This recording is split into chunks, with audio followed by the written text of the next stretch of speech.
Hello YouTube, it's me, Logan Albright, back with another book review for you. Today I'm talking about a big, thick, old classic novel from the early 20th century by Henry James, The Ambassadors. Regarded by many as one of his best novels, one of his late novels, highly celebrated, appears on many lists of greatest novels of all time, so I thought I'd read it. Especially given that I have this lovely Library of America edition. You know I love my Library of America editions, containing three of his works, The Ambassadors, The Golden Bowl, and The Outcry. I've already done a review of The Golden Bowl, so you can check that out later. I have not yet read The Outcry, which I will have to do at some point. It's quite a short work, and it'd be nice to polish off the volume. But I finally read The Ambassadors. It took me a little while, and I want to talk about it. It was written in 1903, and it basically involves this man, Louis Strether, who's an American, who is sent by his fiancée over to Europe, to France, to Paris specifically, to try to retrieve her wayward son, who's been gallivanting over in Europe for a while, and she wants him to come home, and she's worried that he's fallen under the influence of some, young woman who's kind of lured him into this crazy sexual liaison and won't let him come home. So Strether is dispatched to do this job, to bring the son back, and then they can get married and have a nice happy family life together in Massachusetts. That's basically the plot, or that's the setup for the plot anyway. And then what happens when he gets to Paris is that Strether starts to kind of become slightly enamored with the European lifestyle and the society which he keeps there and the people he meets, and thinks, hey, maybe this Paris thing is pretty cool after all. And he starts to have his horizons broadened, and he starts to expand his view on the world. Now, I'm a great fan of Henry James's brother, William James, who was a psychologist.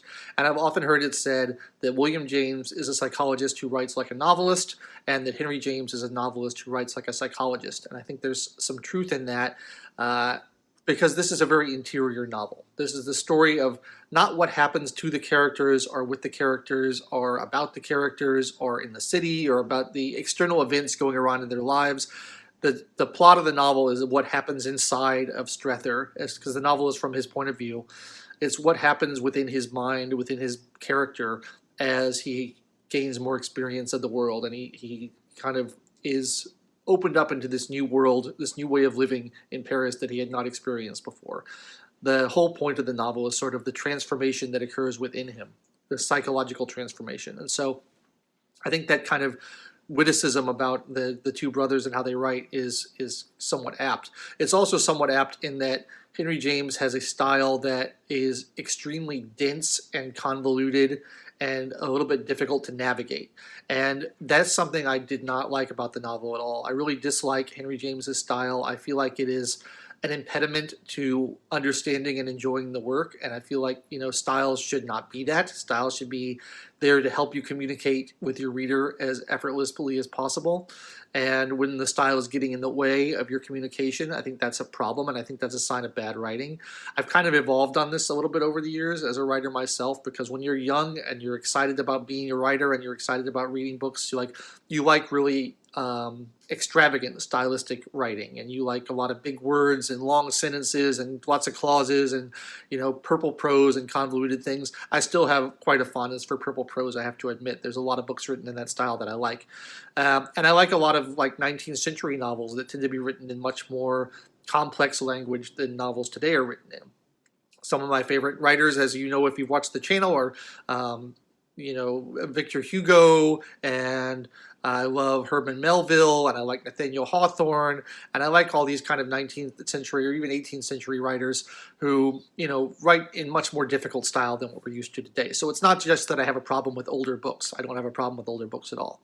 But Henry James, his style is just so dense and so difficult to kind of weave your way through these very complex sentences where it's easy to lose track of what the subject of the sentence is or where it started because of all the independent clauses that show up.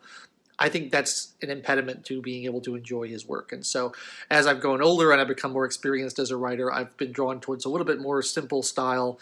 And I realized that, style for its own sake is not a good thing. Style is good when it helps communicate with the reader and when it helps get your point across at the most effectively, in the most effective way you can. So that's something I really didn't like. Very little actually happens in the novel in terms of events. Like I said, it's about what goes on with the characters, and I found at times it can be quite dull. I have to say, up front, I really didn't enjoy this book that much. I know it's considered to be a great book, and I tried to get something out of it, but to me, it was very dull. Like, very little happens. It's all about what goes on inside the character, and the style is difficult to understand or appreciate. And I didn't find any of the characters too compelling. I mean, I think another thing that James does is all of his characters speak like he does. Like, there's not a lot of differentiation between the tone of the dialogue of the different characters. They all kind of sound the same. And to me, it was easy to lose track of who's talking in a dialogue scene because they don't all the characters sound like the same person. They all talk in this very florid, elaborate, Jamesian style. So I didn't really like that either. I thought the characters are not particularly good. But I did appreciate the kind of psychological transformation that happens. And one of the things that happens to Strether as he goes along is not only does he kind of change his mind about maybe his engagement or the mission that he's been put on, he also, you can see him develop a little bit as a character. He starts out very ineffectual and kind of timid and a little bit lost, and like he encounters these younger Parisians, including the son of his fiancée, whose name is Chad, and they're very confident and easygoing, and they're kind of making fun of him at first and playing pranks on him, and he's kind of baffled and bewildered and like he's a little bit out of his element. And towards the end of the novel, he starts to get a little bit more forceful and a little bit more confident and a little bit more sure of himself in the way that he conducts himself. And that's done subtly and it's done in a slow, deliberate manner. And I kind of appreciated that. I thought that was an interesting way of handling the character and way of showing character development in a way that's not too obvious or a way that doesn't hit you over the head. But, very little goes on. The characters are not too interesting people. And I don't know. I just didn't get too much out of it. I also, by coincidence, I was watching a movie or a discussion about a movie last night, and Henry James came up. And the people talking about the movie were saying that Henry James is one of the great kind of female-centric novelists, and that he writes from a very feminine point of view as opposed to like Robert Louis Stevenson, who writes from a very masculine point of view, although they were friends. And maybe that's something to do with why I didn't get a lot out of this, is that, I don't typically respond to novels written from the female point of view as much because I'm not female. And it's, much more interior and much more about the very small social interactions and social cues, those kind of Jane Austen type of settings.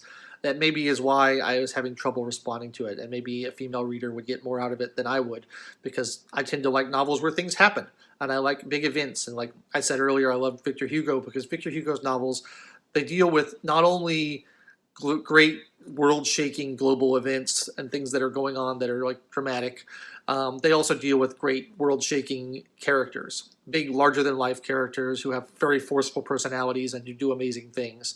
And I like those kind of characters. And these are much more realistic and mundane and small characters who really don't have anything particularly special going on for them. They're just normal people. And, I encounter a lot of normal people in my everyday life, and they're fine. But, when I'm reading a novel, I kind of want something a little out of the ordinary, something a little bit more, not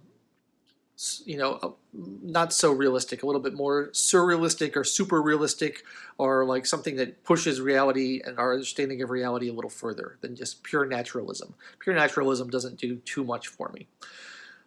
So, I kind of felt the same way about the Golden Bowl when I read that, although I think I liked the Golden Bowl a little bit better than the Ambassadors. I thought the kind of love triangle thing that was happening there, a love quadrangle thing that was happening there was a little bit more interesting because there's events going on, whereas Ambassadors, there's really not any events that go on. It's just conversations in drawing rooms in Paris for 430 pages. So I enjoyed that one a little bit more, but in general, so far, I haven't really loved the works of Henry James. I also read The Turn of the Screw, which I reviewed on the channel, and that's a very famous kind of ghost story that has many, many adaptations in film, and I've seen a bunch of those. And it was okay. I liked it better. It was shorter, which was nice. and it had a little bit more intrigue in it and some ambiguity in the resolution, which I kind of enjoyed. But so far, I haven't really responded to Henry James's work. So maybe he's just not for me. But maybe I just haven't read the right things. I understand maybe his earlier works are a little bit less stylistically problematic. So if you're a fan of Henry James and you're watching this, feel free to leave me a comment and tell me where I'm going wrong, and maybe other books of his that I would like better to approach. Like I said, I love his brother's work, William James. I think his writings on psychology are really interesting and really not just interesting but engaging. You know, they're written in a way that I really find easy to read and I respond to. His book, The Varieties of Religious Experience, is one of my favorite books. I think it's an incredible work. So, you know, I feel like there's got to be something there that I'm missing, and I'm still searching for it. And like I said, I have this 3-volume set or 3-novel set in this Library of America book, so I have to read The Outcry at some point, and maybe I'll enjoy that one more. But overall, I don't share the opinion of the reviewers who rank The Ambassadors as one of the greatest novels of all time. To me, it was pretty dull and hard to get through.